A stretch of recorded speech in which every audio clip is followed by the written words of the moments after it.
बांकुड़ा उत्तर one प्रमंडल के ऊपरबंदी गांव में रात के अंधेरे में यूकेलिप्टस के पेड़ों की तस्करी का एक प्रयास विफल हो गया जब तस्करों की पिकअप वैन जंगल के रास्ते में कीचड़ में फंस गई। आपको बता दें कि स्थानीय ग्रामीण जो कि लंबे समय से इस क्षेत्र में पेड़ों की अवैध कटाई से परेशान थे, साथ ही वन विभाग की निष्क्रियता से भी निराश थे, इस घटना के बाद सक्रिय हो गए। ग्रामीणों ने बताया कि पहले भी पेड़ों की अवैध कटाई होती रही है और इसकी सूचना वन विभाग को देने के बावजूद कोई ठोस कार्यवाही नहीं की गई। हाल ही में लकड़ी तस्करों की गतिविधियों में वृद्धि हुई थी, जिससे ग्रामीण चिंतित थे कि इससे उन्हें वन सुरक्षा समिति के तहत मिलने वाले मुनाफे का नुकसान होगा। बता दें कि इस बार भारी बारिश के कारण जंगल के रास्ते पर कीचड़ जमा होने से तस्करों की लकड़ी लदी पिकअप वैन वहीं फंस गई। गाड़ी को निकालने में असफल रहने और पकड़े जाने के डर से तस्कर गाड़ी वहीं छोड़कर भाग गए। सुबह जब ग्रामीणों ने गाड़ी देखी और तुरंत वन विभाग को सूचित किया, वन विभाग ने मौके पर पहुंचकर पिकअप वैन और उसमें लदी लकड़ी को जब्त कर लिया। साथ ही वन विभाग ने कहा कि पिकअप वैन के नंबर के आधार पर तस्करों की पहचान करना आसान होगा।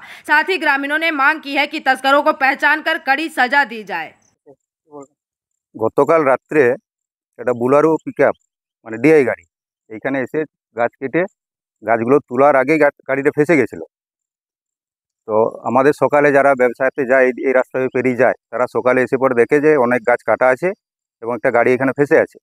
তারা রীতিমতো আমাদের গ্রামে ফোন করে, যথারীতি আমাদের গ্রামের থেকে আমরা সবাই এসে দেখি যে গাড়িটি এই জঙ্গলের মধ্যে ফেসে গেছে এবং প্রায় 150-200 গাছ এখানে কাটা অবস্থায় পড়ে আছে। সাথে সাথে আমরা ডিপার্টমেন্টে খবর দিই, আমাদের বেলবনি বিট অফিসে ওরা আসে। ওনারা এসে আবার বড়বাবুকে ফোন করেন, রেঞ্জার সাহেবকে, উনিও আসেন। উনি এসে গাড়িটি আপাতত অফিসে নিজে সিজ করেছেন।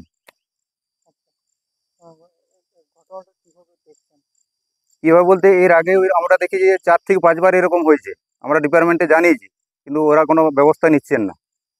তো এইবার আমরা নিজের হাতে নাতে ধরতে পেরে ওদেরকে জানিয়েছি, ওনারা এসেছিলেন এবং গাড়িটি সিজ করে। এই বিষয়টা কিভাবে দেখছেন, কোন নজরে দেখছেন? এই গাছ রাস্তার অন্ধকারে গাছ কেটে নিয়ে চলে যাচ্ছে, কি বলবেন বিষয়টা?